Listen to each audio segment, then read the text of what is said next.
అది రోయినోక్ ద్వీపం. చిన్నపిల్లల కేరింతలతో కిలకిలలాడిన మైదానం, పెద్దవాళ్ల ఉత్సాహంతో పరవళ్లు తొక్కిన ప్రాంతం. తమ భావి జీవితం అందంగా వెలుగుతుందని నమ్ముతూ కలలు కన్న ప్రజలు అందుకోసం తమ శ్రమను దారపోద్దామనుకున్న కర్మభూమి. కానీ ఇప్పుడక్కడ వెన్నెల వెలుగులు కూడా భయంకరంగా కనిపిస్తున్నాయి. అక్కడ కొయ్య స్తంభం మీద క్రోవా టవాన్ అని రాసుంది. రోయినోక్ ద్వీపం ప్రజలు ఆనవాలుగా మిగిలింది అదొకటే. అవును, ఇప్పుడది నిర్జన ప్రదేశం. అక్కడ జనం మొత్తం చెప్పా పెట్టకుండా ఊరు విడిచి వెళ్ళిపోయారు.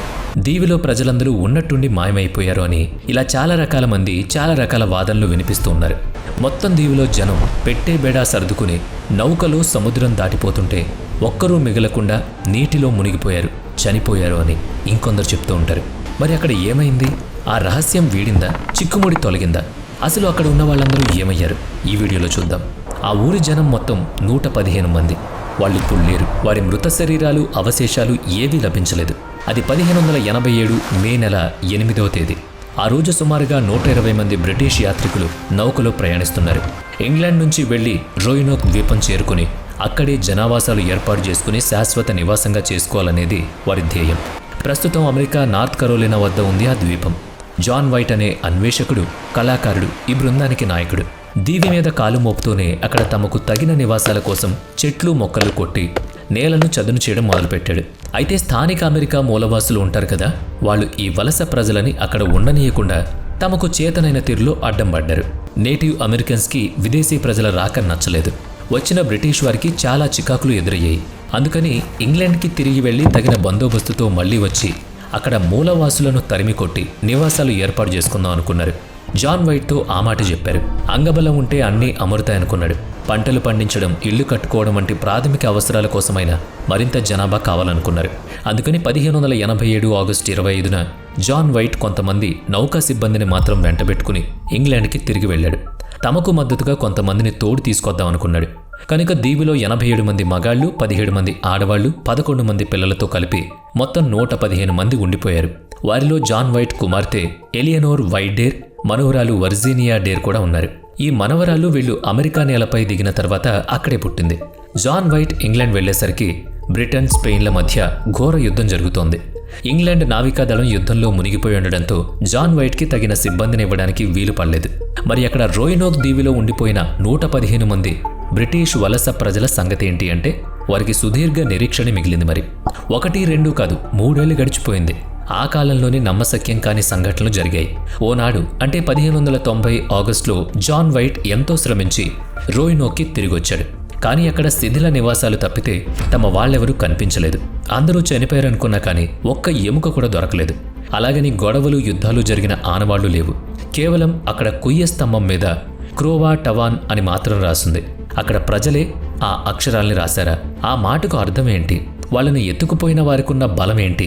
ఇలాంటి ప్రశ్నలకు జవాబులు లేకుండా పోయాయి. అట్లాంటిక్ మహాసముద్రంలోనే రోయినోక్ ద్వీపానికి సమీపంలో మరో ద్వీపం ఉంది. అక్కడ తెగలకు బ్రిటిష్ వారితో నెయ్యమే తప్ప కయ్యమేమీ ఏర్పడలేదు. ఆ దీవిని కూడా క్రోవా టవాన్ అని పిలిచేవారు. అక్కడ వీళ్లు లేరు. జాన్ వైట్ తమ ప్రజల కోసం అక్కడికి 50 మైళ్ళ దూరంలో ఉన్న ఈనాటి హెటరస్ ఐలాండ్ వరకు వెళ్ళి చాలా వెతికాడు. ఎవ్వరూ లేరు. అయితే అతను ఆ చుట్టూ ఎక్కడ వెతకడానికి వెళ్ళినా సరే ప్రతి సముద్రంలో పెద్ద తుఫాన్ చెలరేగేది. ఉవ్వెత్తున లేచే అలలు అతని ప్రయాణాన్ని అడ్డుకునేవి. అలసిపోయిన జాన్ వైట్ తన వారిని వెతకడం కోసం ఇంగ్లాండ్ నుంచి సహాయం కోరుతూ నిపుణుల్ని తోడు పంపించమని అభ్యర్థించాడు. కానీ అతని ప్రయత్నాలు ఫలించలేదు. ఈ వర్తమానాన్ని అతని సిబ్బంది ఇంగ్లాండ్కు చేరవేశారు. రోయినోక్ దీవిలో జాన్ వైట్ ప్రజల అకస్మాత్ అదృశ్యాన్ని వెలికి తీయడం కోసం ఇంగ్లాండ్ నుంచి పరిశోధకులు, కొంతమంది సైన్యం వచ్చింది. రోయినోక్ దీవిలోని నివాసాలు ఖాళీగా పడున్నాయి తప్ప 115 మంది జాడ మాత్రం కనుక్కోలేదు. ఒకరిద్దరు కాదు కదా, 115 మంది. అందరూ ప్రాణాలతో లేకపోతే కనీసం వారి అస్థికలైనా దొరకాలి. అవి లేవు. అప్పుడు పుట్టుకొచ్చాయి అనేక రహస్య అంతర్ధాన సిద్ధాంతాలు.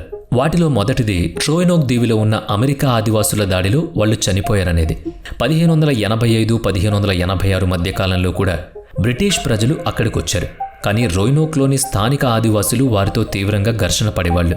అప్పటి వలస ప్రజలు అధికారిక గవర్నర్ రాఫ్ లేన్కి స్థానికులతో మంచిగా కలిసిపోదామనే ఆలోచన లేనేలేదు. పైగా స్థానిక ఆదివాసుల రాజును రాఫ్ లేన్ హత్య చేశాడు. అంతే, స్థానికులు వారిని ద్వేషించడం మొదలుపెట్టారు. 1587లో జాన్ వైట్ నేతృత్వంలో మళ్లీ మరో బృందం దిగబడ్డంతో కోపోద్రిక్తులైన స్థానిక మూలవాసులు వాళ్ళందరినీ మట్టుబెట్టుంటారని కొందరు భావించారు. ఇక చరిత్రకారుల అభిప్రాయం ప్రకారం అమెరికా మూలవాసులు వలస వచ్చిన బ్రిటిష్ ప్రజలందరినీ బందీలుగా చేసి తమ తెగలో కలిపేసుకుని ఉండాలన్నారు. పోనీ అదే జరిగినా కానీ అక్కడ కొయ్య స్తంభం మీద క్రోవా టవాన్ అని రాయడంలో అర్థమేంటని వాళ్ళలో కొందరు ప్రశ్నించారు.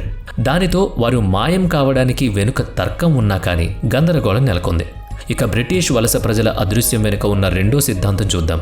ఈ ప్రజలే 3 ఏళ్లుగా తిరిగి రాని జాన్ వైట్ కోసం ఇంకా ఎదురు చూడలేక తాము స్థానికుల్ని తరిమేయడం కంటే కూడా తామే వారితో కలిసిపోతే బాగుంటుందనుకుని ఉంటారు. అంతకు మించి వేరే ఉపాయమే లేనప్పుడు తమ ప్రజలైనా బ్రతుకుంటారు కదా. ఊరికే ప్రాణాలు పోగొట్టుకోవడం దేనికి అనుకున్నారేమో. తిండి తిప్పలు, నివాసం, రోగం వస్తే మందులు కావాలి.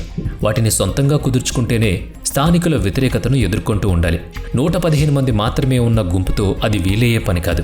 కనుక వారితో మిళితమై వారిలా జీవించక తప్పదు. ఈ సిద్ధాంతం చాలా సబబుగా కనిపిస్తోంది, కానీ అందుకు ఆధారం మాత్రం లేదు. 2015లో హెటరస్ ఐలాండ్స్పై జరిగిన తవ్వకాల్లో 1580 నాటి ఐరోపా ప్రజల వస్తువులు లభించాయి. బ్రిటన్కు చెందిన కత్తిపిడి, మట్టి పాత్రలు, రాత పలక వంటివి వాటిలో ఉన్నాయి. అంటే ఐరోపా ప్రజలు అక్కడ కొంతకాలం ఉండుండాలి. 1888లో 54 మంది నేటివ్ అమెరికన్స్ కొందరు కలిసి అప్పటి అమెరికా ప్రభుత్వానికి ఒక అభ్యర్థన పత్రం రాశారు. అందులో తాము వైట్ వంశానికి చెందిన చివరి వారసులమని చెప్పుకున్నారు. తమ పూర్వీకులు రోయినోక్ ద్వీప మూలవాసులతో కలిసిపోయారని చెప్పారు. ఆ కొందరు నేటివ్ అమెరికన్స్ కళ్ళు బూడిద రంగులో ఉన్నాయి, చర్మం పల్చగా ఉంది. ఆ శారీరక లక్షణాల మూలంగా వారు జాన్ వైట్ తాలూకు సమూహపు గుంపుగా వాళ్ళు గుర్తించారు. ఇలా జరిగి ఉందని అనుకునేందుకు పుష్కలంగా అవకాశమూ లేదు. ఆనాడే వాళ్లలో కొందరైనా ఇంగ్లాండ్కి తిరిగొచ్చి తమ వాళ్లతో జరిగిన సంగతి చెప్పుండాలి కదా. పోనీ కొన్నాళ్ల తర్వాతను పోనీ వాళ్ళ పిల్లలైనా వచ్చి చెప్పుండొచ్చు. శతాబ్దాలు గడిచిపోయేదాకా ఒక్కరి నుంచి కూడా ఒక్క సమాధానం కూడా లేదు. ఇక మూడో సిద్ధాంతం కూడా ఉంది. ఇది మాత్రం అసాధారణం. ఆ ఆలోచనే భయానకం. పూర్వపు 2 సిద్ధాంతాలు నిజమే అనుకుంటే వాళ్ల ఆనవాళ్లు కనిపించాలి. ఊరంతా శుభ్రంగా తుడిచిపెట్టినట్టుగా ఉండదు. కనుక ఆ క్రోవా టవాన్ అనే పదం ఏదో మాయామర్మానికి చెందిన మాట అని కొందరు భావించారు. ఎడ్గర్ ఎలాన్ పో అనే సుప్రసిద్ధ అమెరికన్ రచయిత కాలం చేసే ముందు అతని నోటి వెంట క్రోవా టవాన్ అనే మాటలు పలికాడు. 1937లో మాయమైన ఎమిలియా ఎయిర్హార్ట్ గది గోడలపైన ఇదే మాట రాసుంది. 1912లో గుర్తు తెలియని రోగంతో మరణించిన ఓ వ్యక్తి పడక వెనుక కూడా ఆ మాటే రాసుంది. మరింతకీ రోయినోక్ ద్వీపంలోని జాన్ వైట్ బ్రిటిష్ వలస ప్రజలు 115 మంది ఏమైనట్టు? ఏదైనా శాపం కారణంగా అదృశ్యమయ్యారా? ఎవరైనా దాడి చేసి చంపేశారా? లేక స్థానిక అమెరికన్స్తో కలిసిపోయారా? ఇవేవీ కాకపోతే మనం ఊహించలేంది వేరేదైనా తటస్థించిందా? దీనికి సమాధానం ఎవరు చెప్తారు? నాసా వారి పురాతన పత్రాలను ఉటంకిస్తూ వెలువడిన ఓ వార్తలో సదరు రోయినోక్ దీవి మీద అసాధారణ రీతిలో విద్యుదయస్కాంత తరంగాల ప్రభావాన్ని గుర్తించింది. అదే అక్కడి జనాల దృశ్యానికి సంబంధించిన సంకేతం కావచ్చని అన్నారు. పరిశోధకులు అక్కడ నేల పొరల్లో ఒక లోహపు పలక లభించింది అన్నారు. అయితే అది భూగోళానికి సంబంధించిన లోహ పదార్థంగా లేదన్నారు. కాబట్టి గ్రహాంతరవాసులు ఆ దీవిలోని వాళ్ళని సమూలంగా తీసుకుపోయి ఉండొచ్చా అనేది మరో ప్రశ్న. జాన్ వైట్ ఆ ప్రాంతానికి చెందిన మ్యాప్ను రూపొందించాడు. బ్రిటిష్ మ్యూజియంలో ఉన్న ఆ మ్యాప్ను 2012లో ఇన్ఫ్రారెడ్ కిరణాలతో స్కాన్ చేసి చూడగా మ్యాప్లో పైన కనిపించని గుర్తు కనిపించింది. చూడ్డానికి నక్షత్రాకారంలో ఉండడంతో అదేమన్నా రహస్య కోట ఆకారమా అంటే కాదన్నారు. అది వాహనాలు దిగడం కోసం సూచిస్తూ గీసిన ల్యాండింగ్ నైట్ తాలూకు సంకేతం అన్నారు. అందుకు తగ్గట్టే 17వ శతాబ్దం 1653లో కెప్టెన్ శామ్యూల్ అనే నావికుడు సముద్రంపై ప్రయాణిస్తుండగా సుదూరంగా రోయినోక్ దీవిపైన చందమామ వెన్నెల వంటి తెల్లని పెద్ద వెలుగు కనిపించడాన్ని డైరీలో రాసుకున్నాడు. అది కూడా క్షణకాలమే అని. ఆ వెలుగు సముద్రం మీద ప్రతిఫలించిందని, ఆ వెలుగులోనే దీవి మీద జనాలు కనిపించారని రాశాడు. అయితే మరుక్షణమే మనుషులతో సహా ఆ వెలుతురు మాయమైందని కూడా రాశాడు. అయితే ఆ డైరీలో అదృశ్యాన్ని లిఖించిన కొద్ది రోజులకే కెప్టెన్ శామ్యూల్ తన నౌకలో తన గదిలో అదృశ్యమైపోయాడు. క్రోవా టవాన్ అనే మాట చరిత్రలో పలుచోట్ల ఎదురైందని చెప్పుకున్నాం కదా. మరి ఇది ఏదైనా ప్రాంతం పేరా, లేక కొందరు ఊహిస్తున్నట్టుగా శాపగ్రస్త పదమా అన్నదానిపై చర్చ నడిచింది. ఏదీ కాకుండా ఏలియన్స్ కోడ్ అయి ఉంటుందని కూడా చాలామంది అన్నారు. నాసా వారి పలు పరిశోధనలు గ్రహాంతర వాసుల ఉనికిని పూర్తిగా కొట్టివేయడం లేదు, పైగా సమర్థిస్తున్నాయి.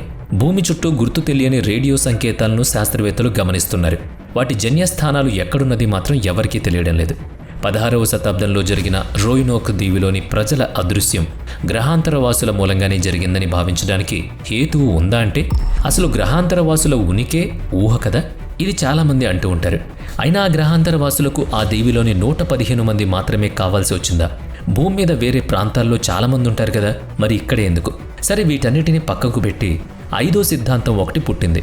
గుర్తు తెలియని రోగం సోకి వాళ్ళంతా మరణించారని ఆ సిద్ధాంతం చెప్తోంది.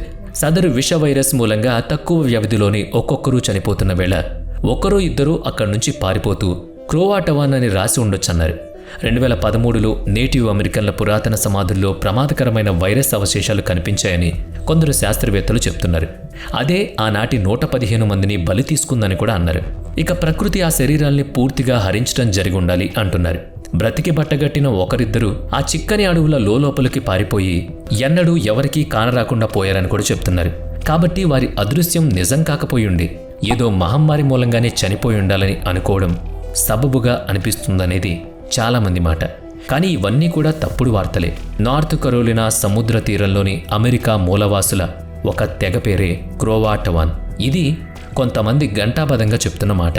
అయితే ఏలియన్లు అపహరించి ఉంటారని భావించే కొందరు మాత్రం వారి నాగరికత ఆ గ్రహంలో కొనసాగి ఉంటే గనుక రేపో మరెప్పుడు వాళ్ళు భూమి మీద ఉన్న మనల్ని వెతుక్కుంటూ రావచ్చని, ఈసారి మానవ జాతిలో అత్యధికుల్ని తీసుకుపోయినా ఆశ్చర్యపడొద్దని అంటున్నారు. మరి నిజంగానే ఏలియన్స్ ఇలాంటి పనులు చేస్తారంటారా? వీడియో నచ్చితే లైక్ చేయండి, షేర్ చేయండి. ఇప్పటి వరకు మన ఛానల్ని సబ్స్క్రైబ్ చేయనట్లయితే ఇప్పుడే సబ్స్క్రైబ్ చేసుకుని పక్కనే ఉన్న బెల్ ఐకాన్పై క్లిక్ చేయండి. నెక్స్ట్ వీడియోలో మళ్ళీ కలుద్దాం. Thanks for watching.